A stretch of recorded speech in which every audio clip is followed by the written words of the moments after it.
Olá, mulheres, bom dia. Vamos para mais um devocional. Hoje nós vamos falar sobre Zípora, a mulher de Moisés. E o nosso texto base está em Êxodo 2, 21. Moisés consentiu em morar com aquele homem, e ele deu a Moisés sua filha, a qual deu à luz a um filho, a quem ele chamou Gerson, porque disse: sou peregrino em terra estranha. A história de Moisés nós conhecemos um pouco falando sobre Joquebede, que é a mãe de Moisés. Depois do nascimento dele, sabemos que ele foi educado pela filha de Faraó e ele foi educado, né? Deus já vinha mostrando que Moisés era um improvável.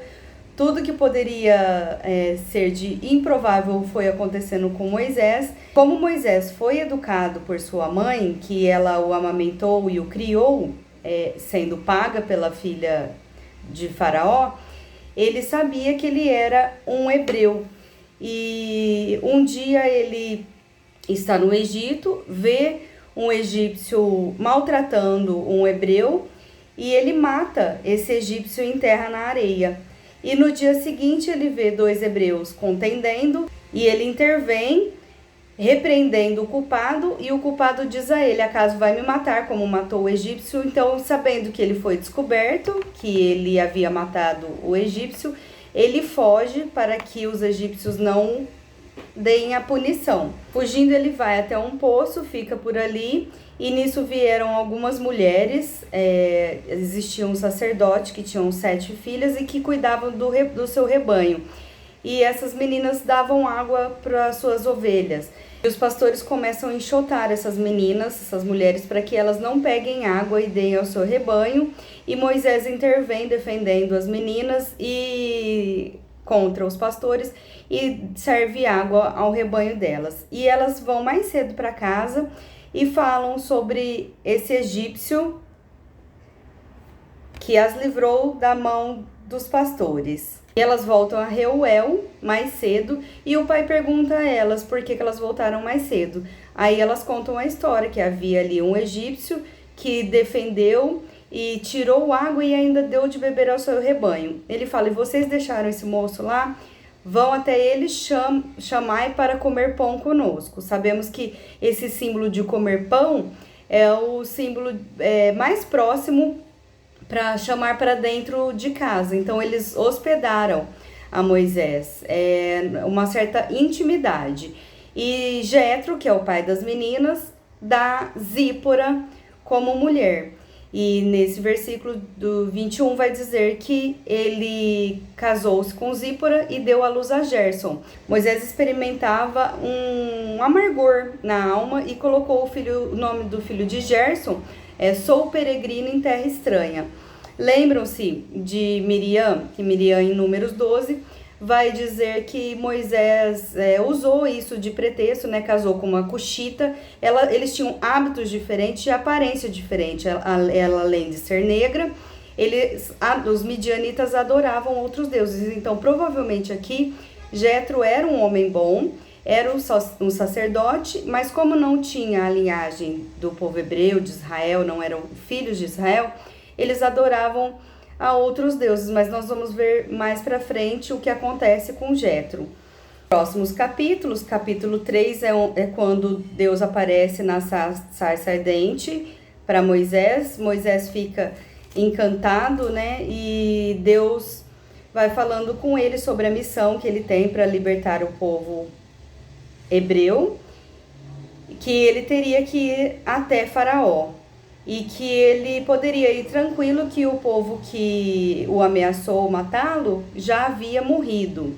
Então, no capítulo 4 vai dizer que Deus concede poderes a ele para que o povo creia, os sinais, para os incrédulos, para que o povo creia que ele é um enviado de Yahvé. Só que naquela época haviam muitos magos que também faziam magias e confundiam os poderes do Senhor. Então ele diz a ele para que ele leve um bastão e que através desse bastão ele teria demonstração de poder.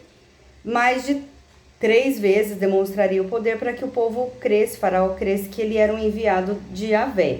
E no capítulo 4, Moisés volta ao seu sogro Jetro, pedindo a permissão para que ele possa, como ele era hóspede na casa de Jetro, a permissão para que ele possa voltar ao Egito e visitar os seus irmãos para verem se ainda estão vivos. E ainda no capítulo 4, depois de pedir a permissão de Jetro para voltar ao Egito, o versículo 20 vai dizer que ele toma sua esposa e os seus filhos e vai para o Egito ter com Faraó.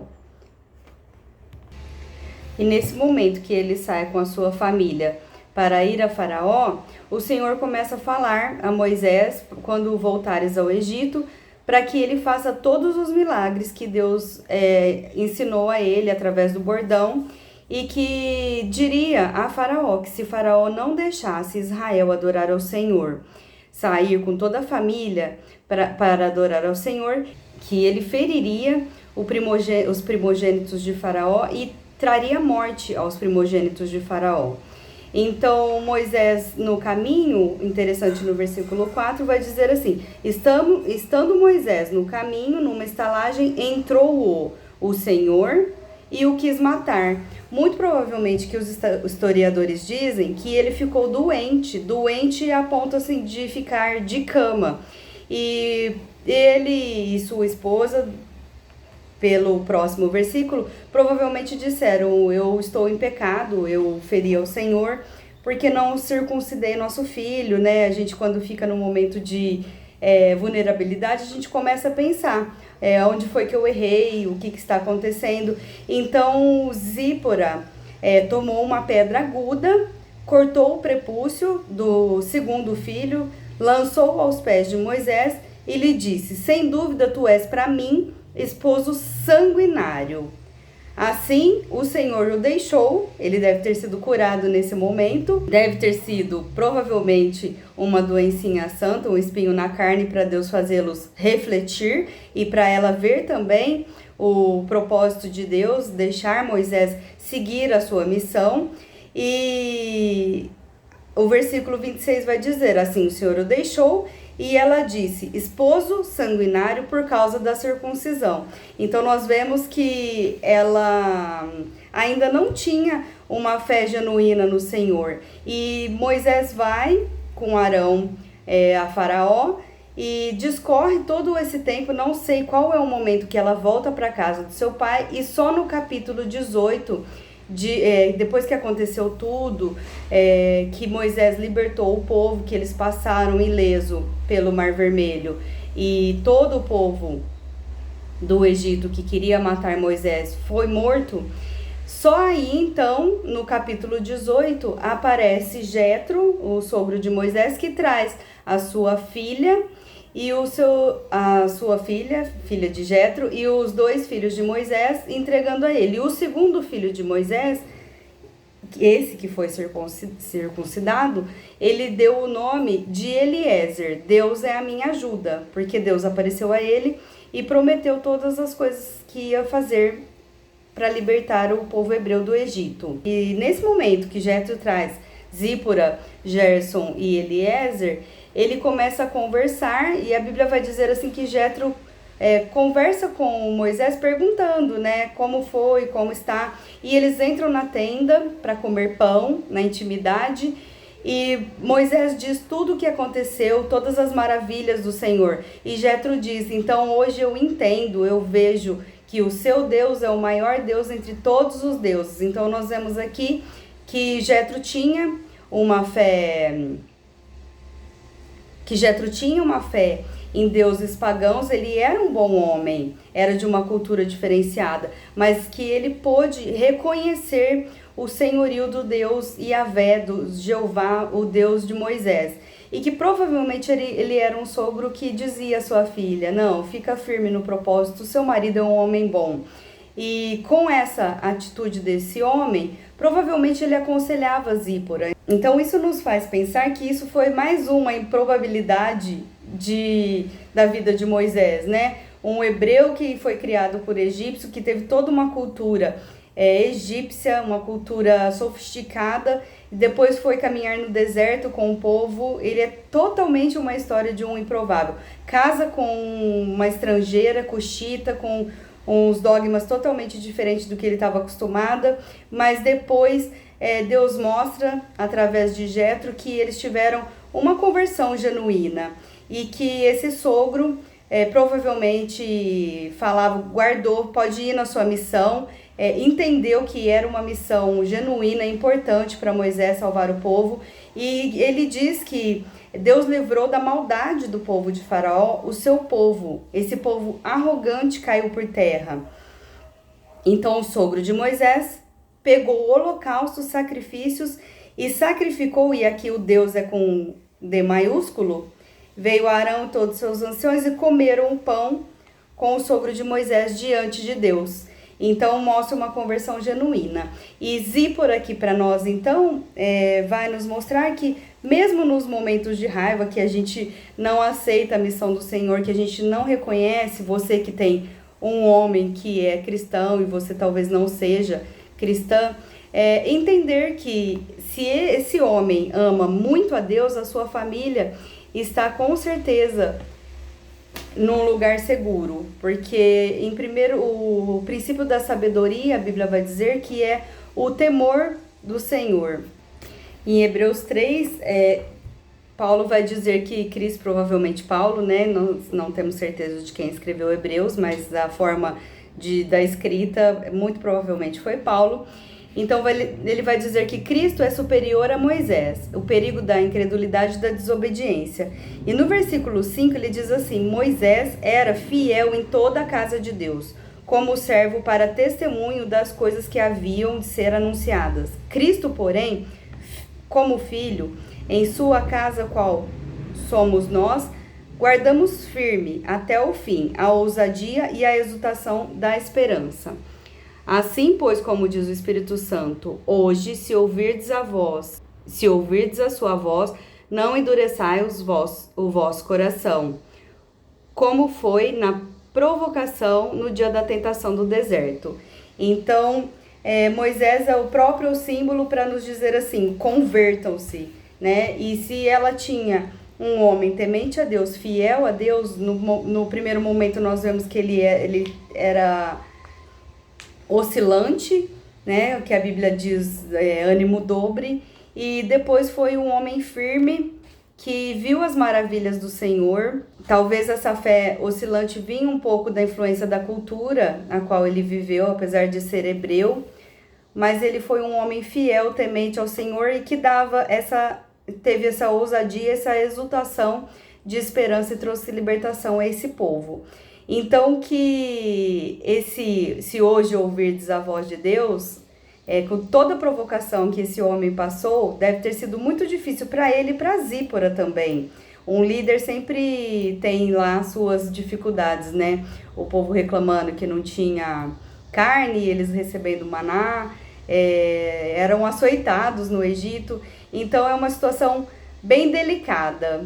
Foi árduo o trabalho dele e eu imagino que Zípora, como esposa dele, ela só queria o marido e seus filhos cuidarem em paz em Midian, mas não imaginava a grande missão que Moisés tinha. E o papel do seu sogro, do seu pai, foi muito importante. Um homem que tinha 7 filhas devia zelar muito bem por essas mulheres. E elas, pastoras, Zípora sabia um pouco do que seria a vida de Moisés, cuidando do seu povo. E a conclusão aqui, então, para a nossa Zípora, é que mesmo ela tendo aquele momento de rebeldia diferente de Sara, que Sara foi com o coração disposto, saiu da sua terra, da sua parentela, foi junto a Abraão, e foi uma mulher de fé progressiva, ela não teve, provavelmente, essa disposição. Porém, ela foi perseverante e fez o seu papel como mãe. E no momento em que ela percebeu que Moisés foi ferido pelo próprio Senhor, que poderia ser morto por isso, por não estar santificado, purificado, ela mesmo no momento de raiva, ela obedeceu. Às vezes a gente não concorda, mas se a gente se submeter, a gente vai ver a mão de Deus sobre as nossas vidas e ter um futuro próspero, um futuro de ousadia e de esperança. E nós podemos ver que ela ficou até o final, que ouviu o conselho do seu pai, provavelmente, O pai foi como o Senhor na vida dela. Vai, Moisés, para sua missão, que eu cuido da sua família. Nós vemos que eles não tinham uma vida abastada, foram simples. Um peregrino não tem grandes bens, ele morou em tendas, parava em alguns lugares. A exemplo do Senhor, que não tinha onde recostar a sua cabeça. E no final da vida, o pai dela, o Senhor, o Jetro, vem, entrega ela e vai junto a Moisés também, é um conselheiro. Nós vamos ver que nos próximos capítulos, depois do 18, ele vai aconselhar Moisés a separar o povo, líder de cada povo. Ele ajudou ainda, vamos dizer, nessa congregação, a cuidar da congregação. Então, fica aqui esse exemplo de Zípora para nós. Mesmo quando for difícil, vamos perseverar, vamos obedecer e vamos entender, aceitar o Senhor como o único Senhor e Salvador da nossa vida, para que nós possamos ter esperança e saber que o nosso contentamento está em fazer a vontade do Pai nessa terra. Amém? Excelente dia, Deus abençoe.